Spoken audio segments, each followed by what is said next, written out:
Assalamualaikum warahmatullahi wabarakatuh. Dalam rangka melaksanakan kegiatan masa libur kerja, saya bersama teman sudah menjadi kebiasaan untuk melakukan penelitian yang menurutku penting dan mungkin tidak penting untuk orang lain. Seperti pada awal kata pendahulu ini, saya menyatakan bahwa diri saya bukanlah jebolan sekolah akademis yang memuat tentang perjalanan jenjang pendidikan sekolah perguruan tinggi, entah perguruan tinggi negeri maupun swasta.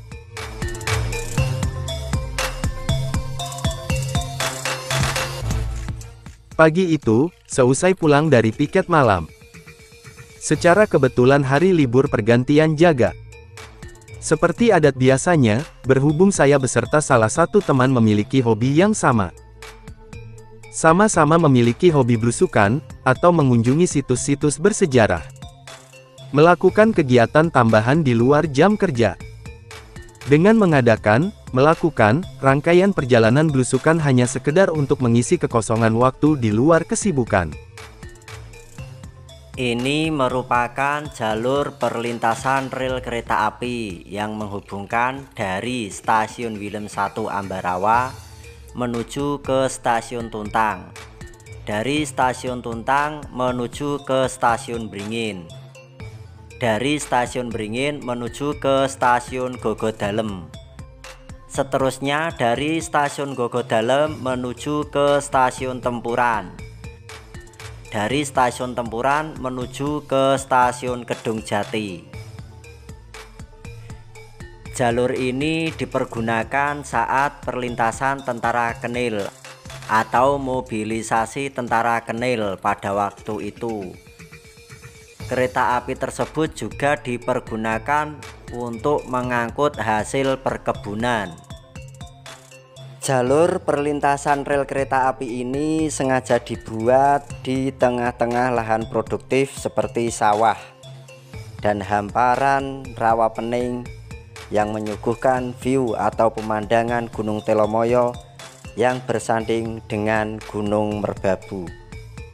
Hanya di tempat tertinggi inilah, di sebuah jembatan atau di sebuah bangunan jembatan, kita bisa menikmati hamparan sawah dengan luas bagaikan permadani yang digelar, sehingga nampak rawa pening yang berada di ujung sana.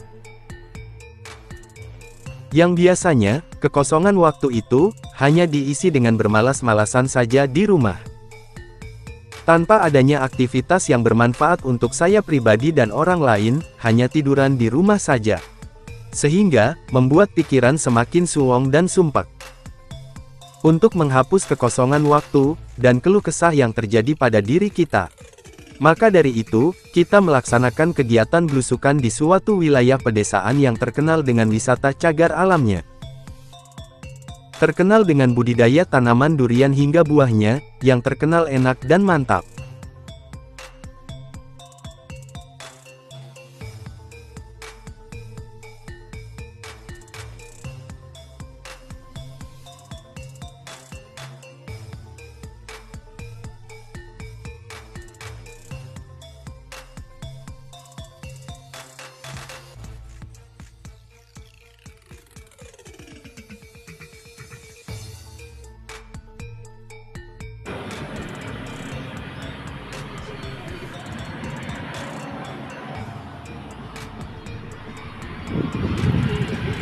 Sarapan nampakan arep minggat golek candi ya sarapan.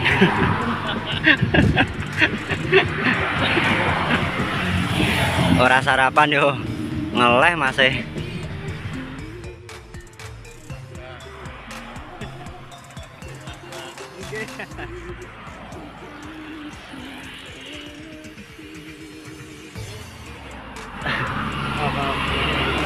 Ya siap. Sebentar Mas, tolong. Oke.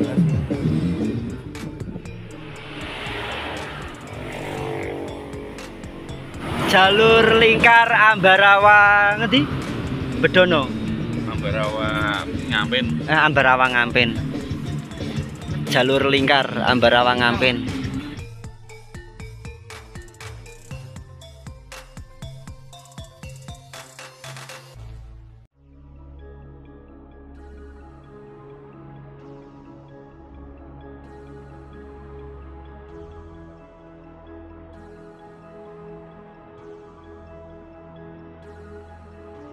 Sadurunge bedal dolan-dolan ning candi. Sarapan nasi kudangan di jalur lingkar Bawen Bedono. Ngampen ya? Ngampen. Bawen Ngampen. Nih, Tembus Candi Ngembat. tembusnya Candi Ngembat. Candi Ngembat piye kabare? Kok Candi Ngembat piye kabare? Kok Candi Ngembat? Yo Candi Ngembat to. Candi Ngembat ya. Candi Nganu to, Ngampen to. Apa kuwi? Candi apa kuwi?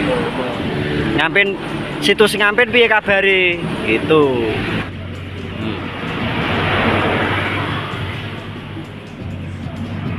Sarapan. View-ne apik. Ngene jane iki rene mbek gondolan.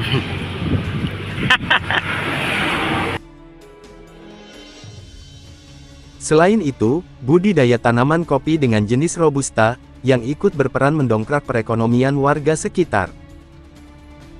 Kabupaten Semarang merupakan salah satu daerah penghasil kopi Robusta di Provinsi Jawa Tengah.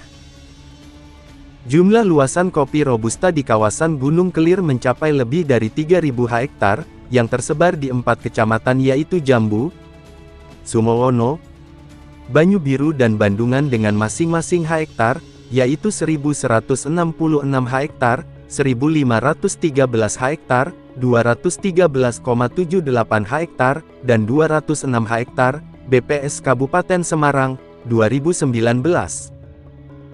Pengembangan agribisnis komoditas kopi Robusta di Kabupaten Semarang terus dilakukan, baik melalui program perluasan, intensifikasi untuk meningkatkan produktivitas, maupun perbaikan mutu dan pengembangan industri hilir. Lingkungan Gunung Kelir memang cocok untuk kedua tanaman tersebut, antara durian dan kopi.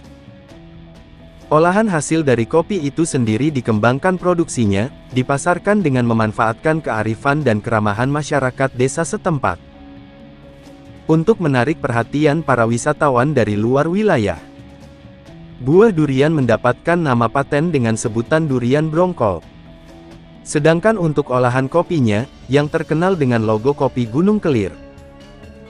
Keduanya memiliki ciri khas tersendiri, tergantung cara kita menikmati. Selain tentang keindahan alam, tentang kearifan lokal, dan hasil perkebunannya. Kecamatan Jambu juga memiliki peranan penting di bidang revolusi sejarah bangsa. Dari peradaban jejak kerajaan Hindu klasik dengan adanya sisa dari reruntuhan bangunan candi, jejak sejarah peradaban Islam, sebagai bukti dengan adanya makam-makam pejabat pemerintahan dan ulama. Jejak-jejak kolonial Belanda, dengan bukti bangunan stasiun kereta api di Gemawang, Bedono dan Jambu. Jejak kolonial lainnya berupa perkebunan karet dan termasuk kopi. Jejak sejarah pertempuran Ambarawa yang terjadi pada tanggal 20 Oktober sampai tanggal 15 Desember tahun 1945. Yang melibatkan 3 wilayah yang memiliki peranan penting dengan basis militernya. Seperti Kecamatan Jambu, Kecamatan Ambarawa dan Kecamatan Banyu Biru. Indonesia itu, kurang kaya apalagi jika dipikirkan. Desa Brongkol, Kecamatan Jambu, berada di kaki Gunung Kelir, di sebelah utara Gunung Telomoyo.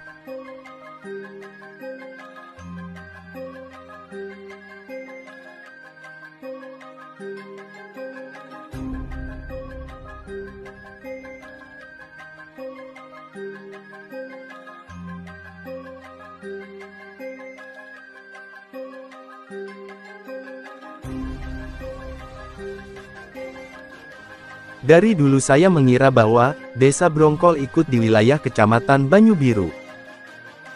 Setelah saya cek di peta terbitan baru, ternyata wilayah Brongkol ikut di dalam naungan wilayah Kecamatan Jambu. Ini merupakan awal pertama kalinya saya pribadi mengadakan berkunjung dan belusukan di Desa Brongkol. Pikiran saya mengacu bakalan pesta buah durian di sana. Ternyata, bukti menunjukkan bahwa kita hanya numpang izin melintas saja. Kita mengawali perjalanan untuk menuju ke wilayah desa tersebut, kita tidak mengambil jalur utama penghubung antara Ambarawa dan Magelang. Melainkan, yang kita tempuh melalui jalur lingkar atau ring road Bawen ke Ngampin Ambarawa. Kenapa demikian? Karena, Lewat jalur ring road, kita dapat menikmati perjalanan dengan pemandangan pegunungan, rawa dan hamparan sawah yang membentang luas. Walaupun perjalanan memutar agak jauh, akan tetapi, pikiran kita menjadi segar saat menikmati perjalanan dengan suguhan alam yang demikian indahnya.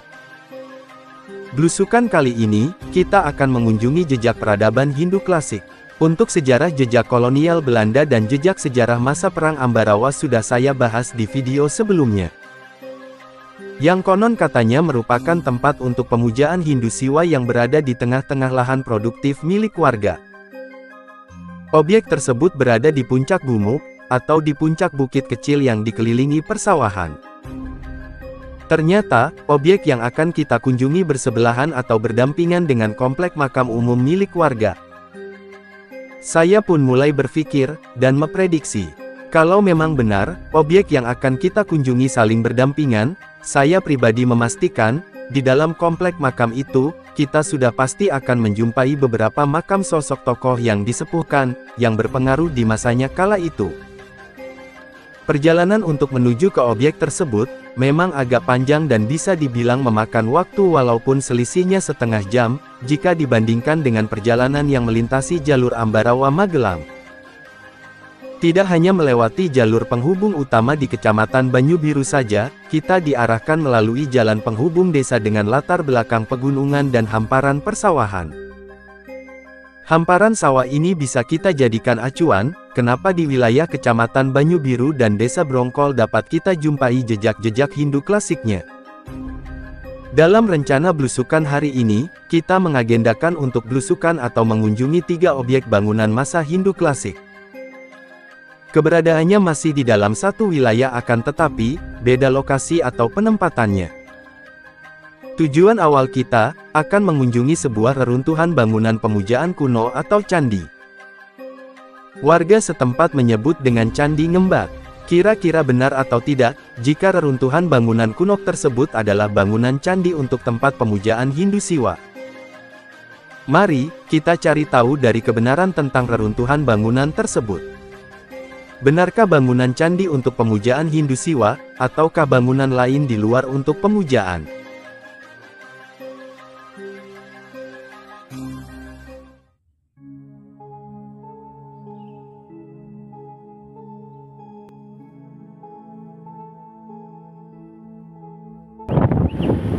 Oh, iki liwat kene. Iki ono makam kok, Kang? Iya, makam. Tapi makam anyar. Makam. Lihat dulu nanti. Pastikan.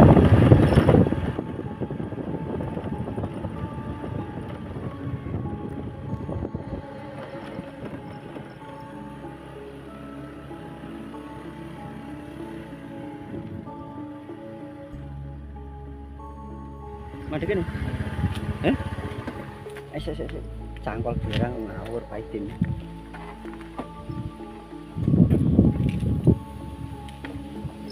Ora apa-apa.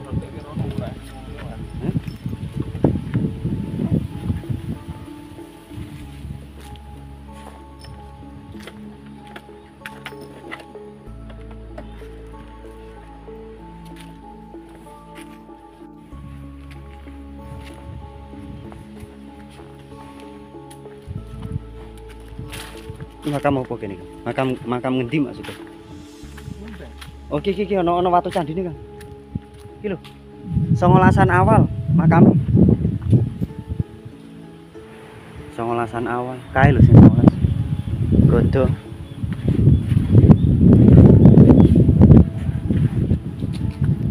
Oh.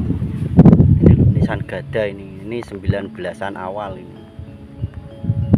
Ini langgame Pantura.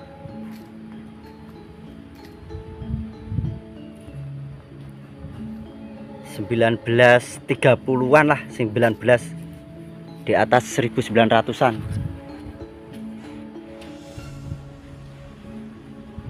Lagi apa, Kang? Oh, bangunan tok nganu gawe lungguh.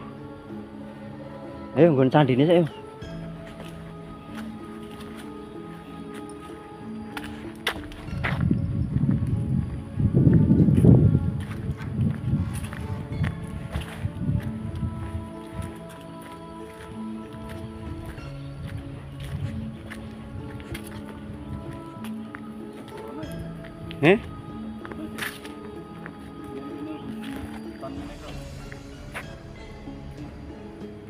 Lah gambare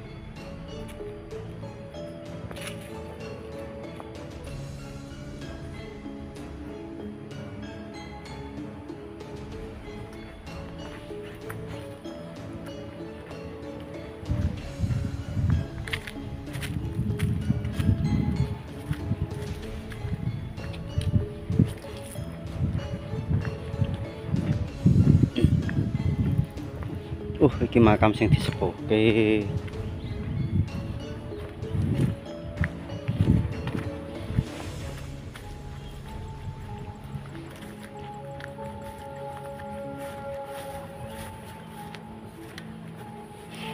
Satu Kang.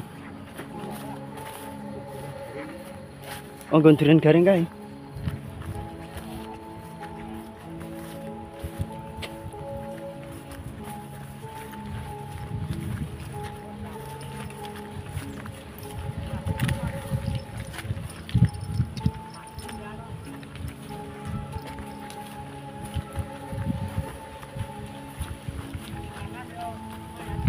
Kok ana wong ngomong-ngomong gini to?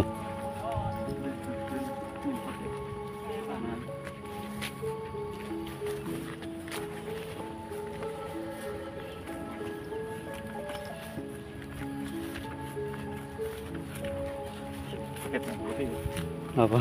Ya. Oh, kuwi.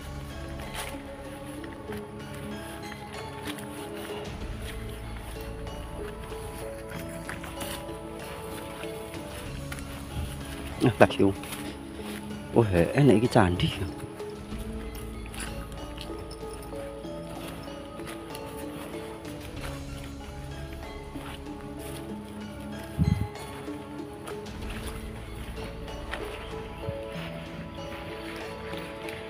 Iya, rumputnya kok ngene.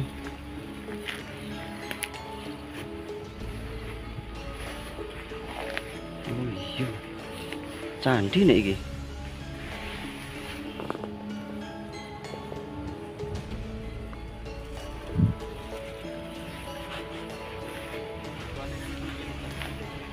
Ana batu putih ya? Batunya batuan. Kalau kita amati sisa-sisa dari bangunan tersebut, memang, beberapa pendapat merujuk ke sebuah bangunan pemujaan Hindu Siwa. Tapi, saya punya alasan sendiri untuk menyatakan hal demikian walaupun, jawabannya mungkin memiliki kesamaan. Bangunan ini terlihat dengan bentuk punden berundak dan berdenah persegi panjang yang membujur ke arah barat ke timur. Mungkin, denah bangunan ini sudah mengalami perubahan dengan penataan ulang. Dari awal bangunan ini diketahui keberadaannya, penataan itu berubah-ubah setelah generasi atau periode berikutnya. Kenapa demikian, dan apa penyebabnya? Karena, keberadaan atau lokasi reruntuhan bangunan Hindu klasik ini telah dimanfaatkan oleh warga sekitar, untuk dijadikan lahan produktif yang menghasilkan. Jadi, pengelola lahan akan terus berjalan dan berubah-ubah sistem tanamnya. Maka dari itu, penataan ulang terjadi ketika ada temuan baru yang berkelanjutan dan penataan ulang itu pun terjadi. Mari, kita amati dari sisi sebelah timur. Reruntuhan bangunan tersebut berbentuk punden yang memiliki dua teras. Dengan kondisi bangunan yang demikian, hanya menyisakan batuan kotak pengisi yang berbentuk balok persegi panjang. Beberapa panel bangunan yang masih terlihat unik dari bentuknya, dengan profil yang terpahat pelipit genta atau kelopak Padma. Diduga, komponen ini berada di bagian selasar, antara penampang bawah atau penampang atas. Karena, untuk panel dengan profil keduanya memiliki kesamaan bentuk, dan ukurannya. Selain profil pahatan genta, pada reruntuhan bangunan ini juga ditemukan batu bata merah, yang diduga sebagai alas utama untuk berdirinya suatu bangunan. Konsep konstruksi bangunan seperti ini, memiliki kesamaan konstruksi bangunan Candi Sewu di Klaten. Batu bata merah kuno, atau banon, memiliki ukuran lumayan cukup besar, dengan ukuran pada umumnya sesama banon. Panjang 36 cm, lebar 24 cm, dan tebal 9 cm. Tidak sama dengan ukuran batu bata merah pada umumnya, untuk yang sekarang ini. Adanya bukti panel yang terpahat dengan relief, dengan seni ukir yang halus dan detail. Menunjukkan bahwa, bangunan tersebut pernah berdiri megah dan mewah di masanya. Yang kemungkinan panel itu difungsikan sebagai bidang hias yang ditampilkan pada bagian selasar. Tapi sayangnya, kita hanya bisa melihat satu panel yang memiliki relief, dan tidak menjumpai panel yang memiliki relief lainnya. Pada tahun 1990-an, menurut cerita warga setempat, yang kebetulan profesinya sebagai petani yang menggarap sawah di seputaran situs memberikan informasi bahwa di tahun-tahun tersebut, sisa bangunan ini sebenarnya masih banyak sekali, jika harus dibandingkan dengan tahun sekarang. Mungkin kurangnya perhatian, pada tahun 1990-an, beberapa komponen terpenting dari bangunan candi tersebut sudah mengalami vandalisme yang tidak disengaja dan maraknya pencurian kala itu. Warga juga menjelaskan tentang beberapa benda terpenting lainnya seperti, jenis arca dan panel penghias. Akan tetapi, informasi itu tidak bisa menjelaskan secara rinci dari jenis arca dan panel penghias yang dimaksud. Hanya menyebutkan, sosok arca yang duduk di atas bunga teratai dengan sikap bersila. Dengan kondisi patah pada bagian tubuhnya.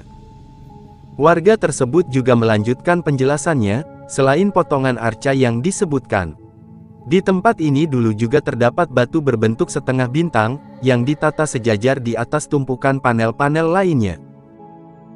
Untuk saat ini, kita juga bisa melihat watu lumpang kecil, yang baru saja ditemukan. Dijadikan satu dengan panel-panel candi lainnya. Informasi yang saya terima, watu lumpang tersebut baru saja terangkat dari dalam tanah, saat warga menggarap lahan perkebunannya. Dan jika kita amati memang benar, watu lumpang tersebut memberikan keterangan bahwa, benda itu baru saja ditemukan. Terlihat dari warna, yang memiliki perbedaan dengan material yang sudah dinaikkan.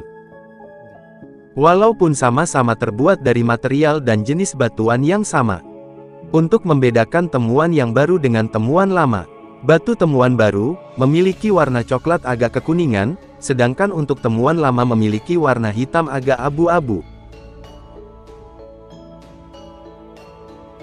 Selain batu berpola, banyak sekali material batu boulder yang dapat kita lihat.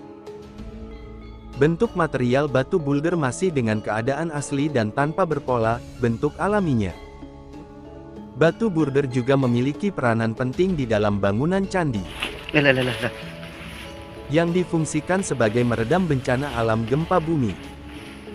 Penempatan material tersebut biasanya, berada di dalam selasar bangunan candi. Pinter nih yang Jawi ya. Maksudnya pinter mana lho yang Jawi. Lalu beri dewi kita. Oh lah sekoi, iki foto to Kang.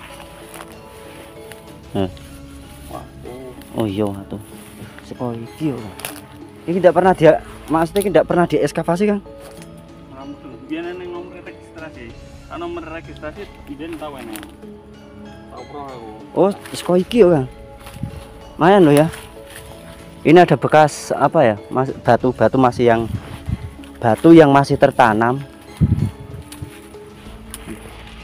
Gila.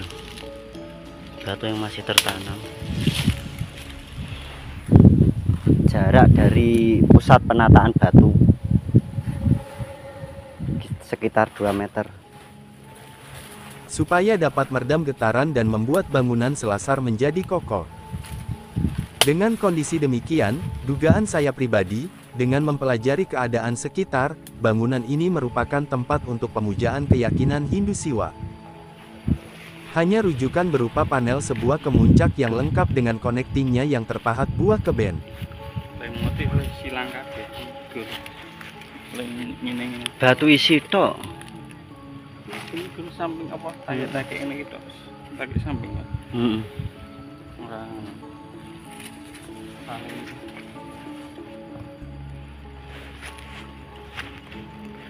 batu ini waktu gampang remuk. Waktu ini gampang remuk. Iki botol ra iki? Iki botol gitu. Iki botol iki. Berarti ono campurane botol ya. Iki juga botol tapi tipis lho iki. Oh. Tuh. Boto putih iki. Tuh. Botol yang abang. Iki boto. Iki juga iki boto iki. Berarti ada dua bahan iki. Ada dua bahan. Batu bata merah dengan batu. Batunya batu putih iki. Suaranya itu ora keras. Pembakaran sempurna. Pembakaran itu kan jero. Alah.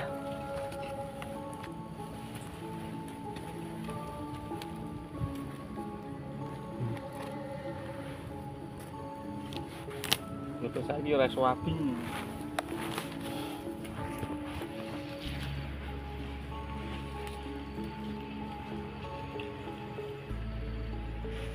Lah iki ono relief ya, Kang? Iki. Montor relief iki. Lho, iki. Relief apa iki? Relief apa?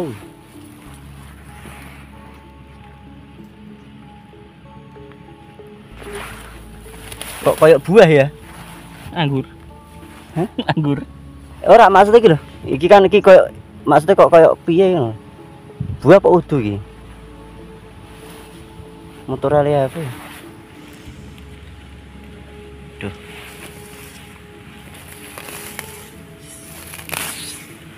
Kan jalan. Memang kedua panel tersebut tidak luput dari tangan-tangan jahil. Kedua panel itu hilang dicuri orang yang tidak bertanggung jawab. Pada tahun 2017, kedua panel itu masih tertata rapi pada bagian punjer atau titik pusat bangunan. Sehingga, pada tahun 2019, kedua panel tersebut sudah hilang di gondol kucing garong berkepala manusia. Ya, ono motifnya lagi lho. Di samping kok. Nampang samping ya kok. Walaupun tidak menemukan pendukung lain yang menyatakan bangunan itu merupakan sebuah pemujaan Hindu Siwa, tapi saya pribadi punya rujukan berdasarkan konstruksi bangunan, terutama ada bagian panel penghias atap. Panel-panel ini memiliki kesamaan dengan panel penghias atap bangunan Candi Gedong Songo komplek kedua, komplek keempat, bangunan Gedong Songo komplek kelima, dan bangunan Candi Selogriyo, Kecamatan Windusari, di Kabupaten Magelang. Memang kita tidak pernah melihat atau menemukan piranti dan bentuk panel lainnya, yang mendukung dan memberikan pernyataan bahwa, keruntuhan bangunan tersebut adalah tempat pemujaan Hindu Siwa, atau bangunan Candi Hindu. Dengan menunjukkan keberadaan bagian terpenting seperti lingga dan yoni yang dijadikan piranti pemujaan sekte Siwa. Dan juga tidak pernah sama sekali melihat potongan-potongan arca, yang memberikan keterangan pasti bahwa tempat ini sebuah bangunan yang diperuntukkan pemuja Dewa Siwa.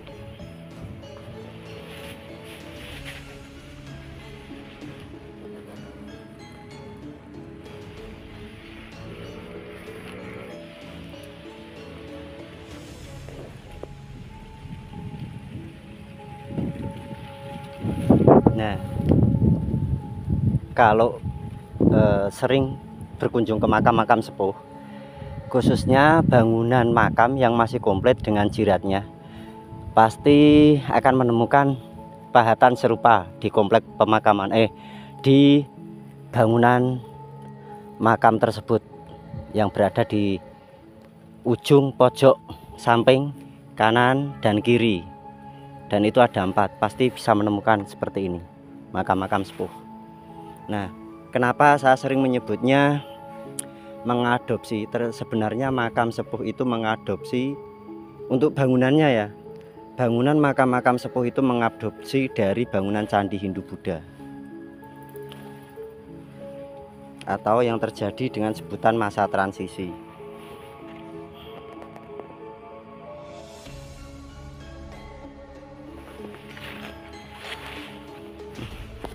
Ono pecahane apa iki? Gerabah iki.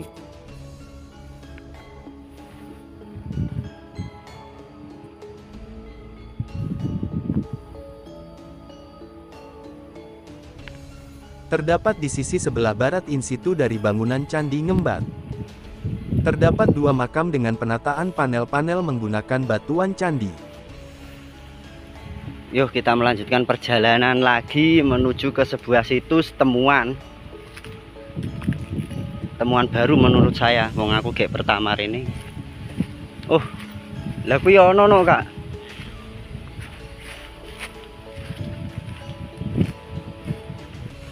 Waduh, kok dadi makam?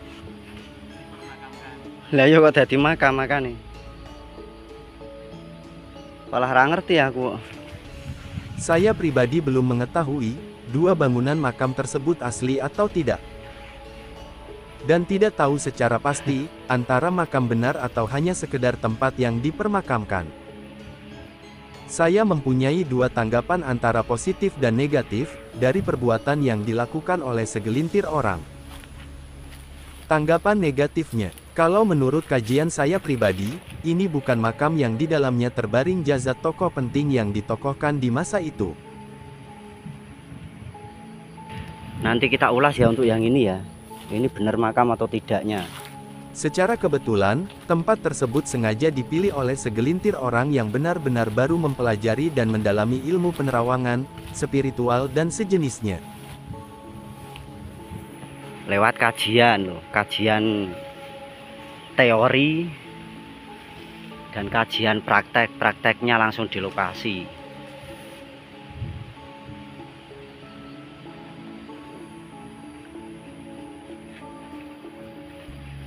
Ini yang digunakan ya batuan pengisi semua ya Kak ya,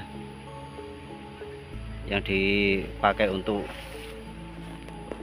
replika makam. Replika makam itu bukan berarti makam beneran, hanya makam tiruan.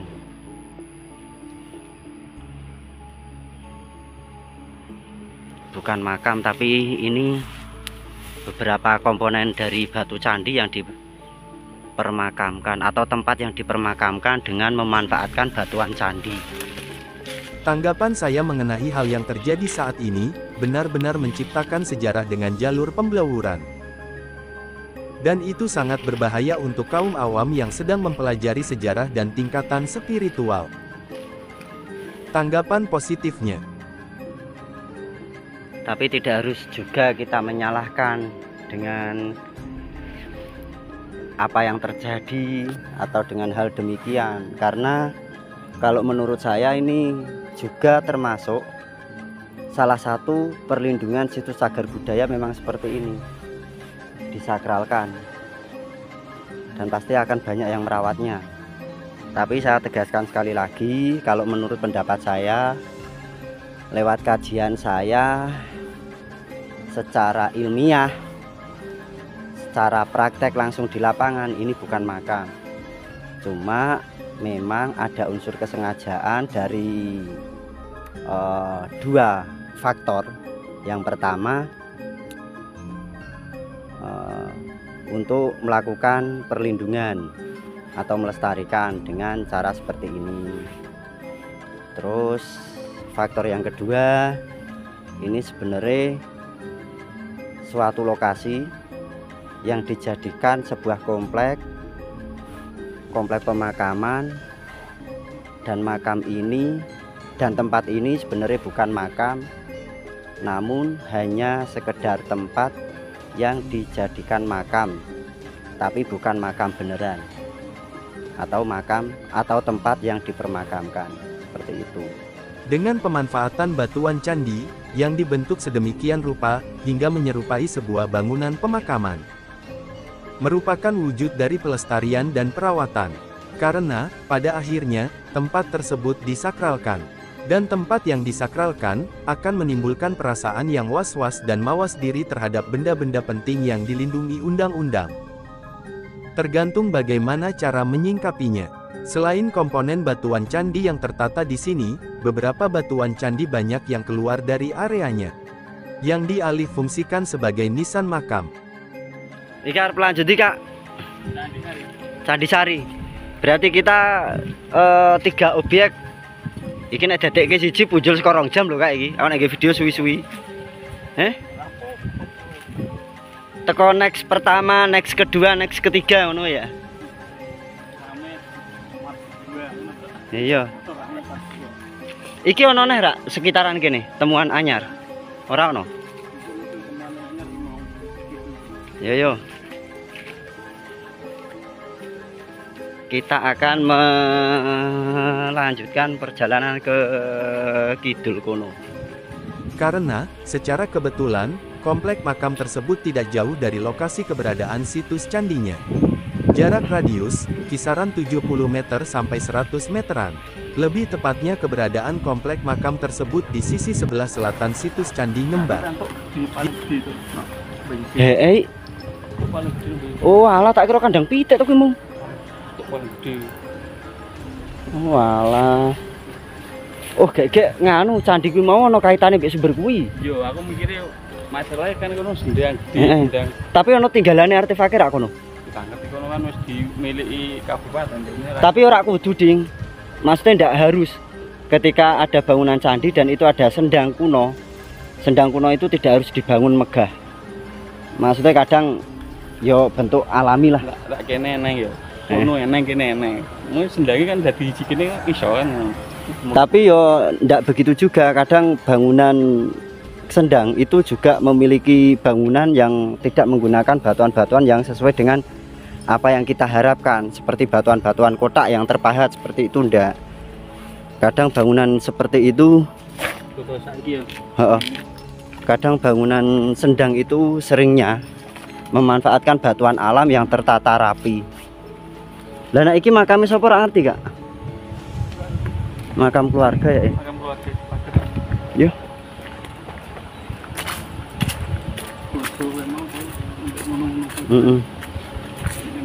Kuwi wis mlebu 19-an, 1900-an iki. Heeh, 1900-an. Wis paling tua ya 1900 awal ki mau. Ha iki watu candi nek iki. Iki watu candi iki. Ha iki watu candi ki iki. Padha sak bahan mbek mau. Candi penisahan kayak misal. Candi ngono sih. Iya. Iki senisan iki gawe nisan wis dibentuk iki. Tapi ajur. Nah ini batu candi ini. Ketara ana nganune iki, ana apa nih? Ana nat-natane atau pahatan. Ini sebagai pengunci komponen satu dengan komponen yang lain.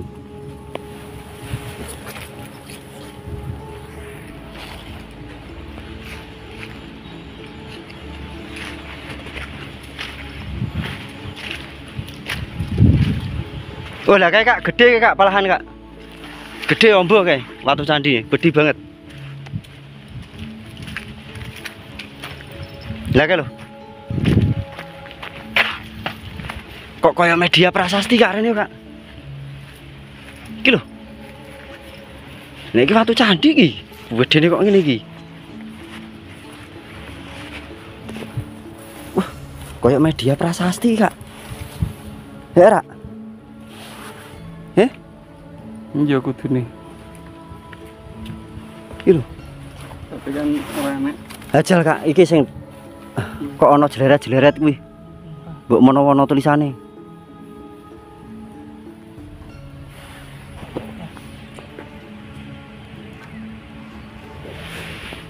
Iki tugelane, Tugelane, heeh. Tugelan kuwi. Iki berarti mungkin dhisik ada di prasasti rak siduk ya, Kak. Urung sempat ketulis mungkin. Lah kuwi ana kuwi. Kuwi siji neh iki. Ini dugaan sementara media prasasti ya ini ya. Watune padha kemong. Watu candi iki juga watu candi iki. Iki. Kae, Kak. Ngisor petringin. Wakai banget ya.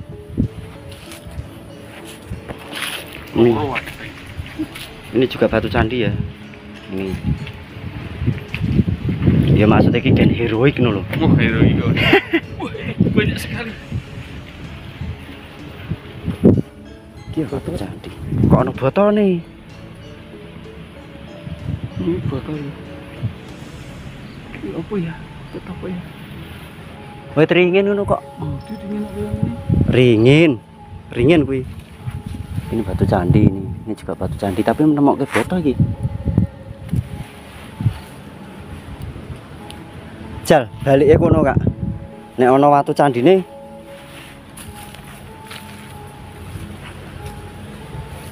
Tapi nggone nganu ya, kene munggah ya. Maksudnya nggone dhuwur juga ya. Tapi dhuwur kena mau. Oh iya jelas. Kayak mau terus ki ana watu candine ya. Nanti mau aku romo nih kene.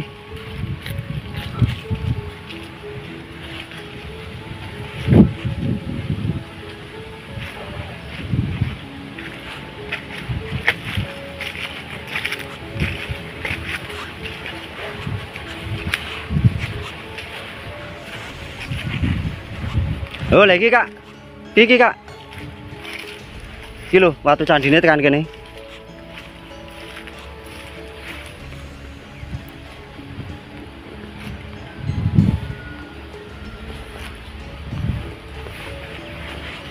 Oh dibungsakke nggo nisan watu candine. Ini loh. Ini kalau dari pusatnya tadi, dari bangunannya candi, jarak dari sini sampai ke sana itu tidak ada 100 meter. Jadi wajar ketika menemukan hal demikian atau dialihfungsikan. Karena tidak, wah iki pala sak pirang-pirang Kak. Ndak iki barang. Iya ora? Kudu ya. Jadi tidak hal umum lagi, lumrah. Dalam artian ketika terdapat situs candi dekat dengan komplek makam, mesti beberapa dari panelnya. Lagi, iki hera, terus iki. Lah kekubur iki sakmene. Mesti ada beberapa panel yang istilahnya dimanfaatkan untuk nisan. Dan saya yakin dari galengan ini sampai sini pasti ada batu candi nih. Itu udah kelihatan dua ya.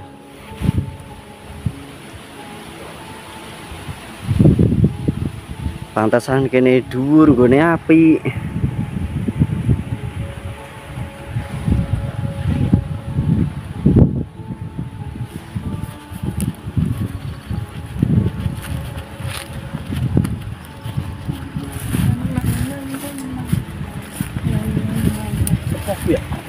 Kepuh.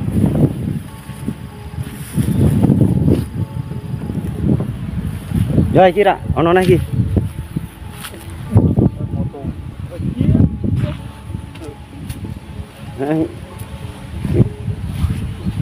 Akeh banget kok. Banyak sekali batuan candi yang beralih fungsi ini juga ini. Ini juga ini. Ini. Terus itu tuh kae Kak sakmono kae ngarepmu kuwi. Ini juga batu candi ini. Wah teng selebar ning makam ngono kok. Watu-watu ning candi ini malah gede banget ki.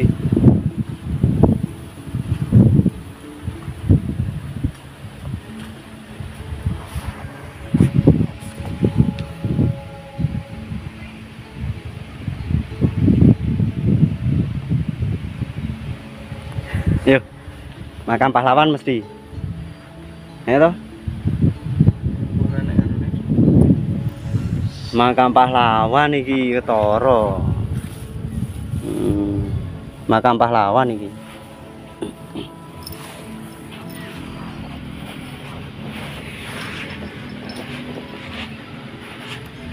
Iki komputer nang situ. Apa watu candi kan? Endi Kak? Oh iya iki. Nah, ini ada satu ini.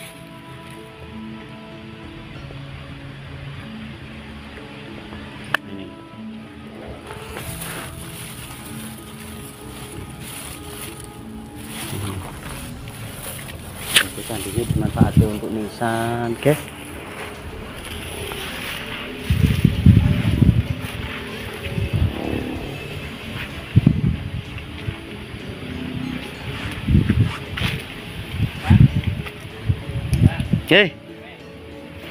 Apa yo nih?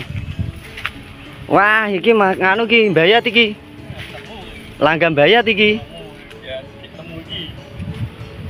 Iki langgam bayat iki. Wah, tapi wis rusak iki. Wah, materialnya nganu. Oh, iki langgam bayat iki. Nih materialnya nih. Bukan material, aduh. Bukan material, tapi ini komponen ini. Ini komponen jirat samping nih. Tapi bahannya beda loh bahannya loh. Enggak, maksudnya beda dengan bahan-bahan makam lain nih. Yang sama-sama notabene langgam tembayat. Cuma ini batuannya malah kayak batu candi yang tadi. Kayak batu candi. Ini batu alam loh ini loh, pahatannya. Beda nih biasanya dari setauku ya dari Mataram Islam. Terus langgam bayat ya dari Mataram Islam Amangkurat, terus sampai Pakubuwono sampai 1900-an awal itu bahannya batu putih. Ini beda ini. Ini kayak batu alam ini. Nah ini loh. Ini batu alam iki. Kadar kerasnya lebih keras ini. Iki bayat iki. Lah nek iki watu candi. Iki watu candi iki. Ini bae. Iki langgam bayat ini kelihatan iki.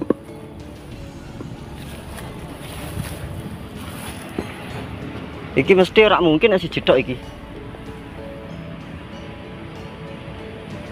Ini periode 1900 awal. Langgam bayat.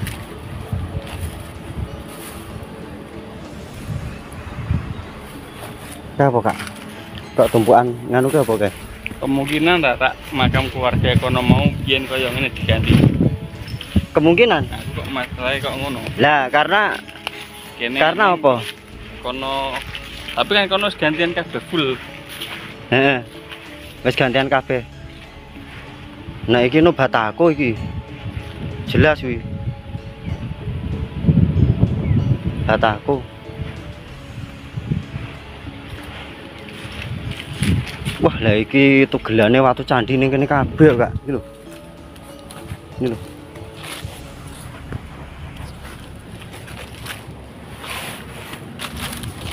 Nek kamu aslinya makam sepuh ya, Kak. Seko konsep pemakamannya wis ketara banget kok. Heeh, ning dhuwur dhewe lek paling tinggi yo. Beliaunya itu makamnya paling tinggi loh. Nah, kemungkinan kan tak makamnya misalnya jirate ngono kan kayak diganti biasa kan lek ganti kan raya mudeng konsepnya lho. Heeh. Konsepnya yang berkembang kaya ini diganti kaya ngono full lho. Masalahnya wis pager dhewe. Wis dipager dhewe, heeh. Tetep komplek paling tinggi nok kono. Paling dhuwur nok makam kan itu. Heeh. Nek wis di full tutup kabeh. Heeh. Ora iso ngono. Kapok. Tuman. Kan ketemu nyenengke kowe ben weruh Mas. Syukur. Nyenengke aku.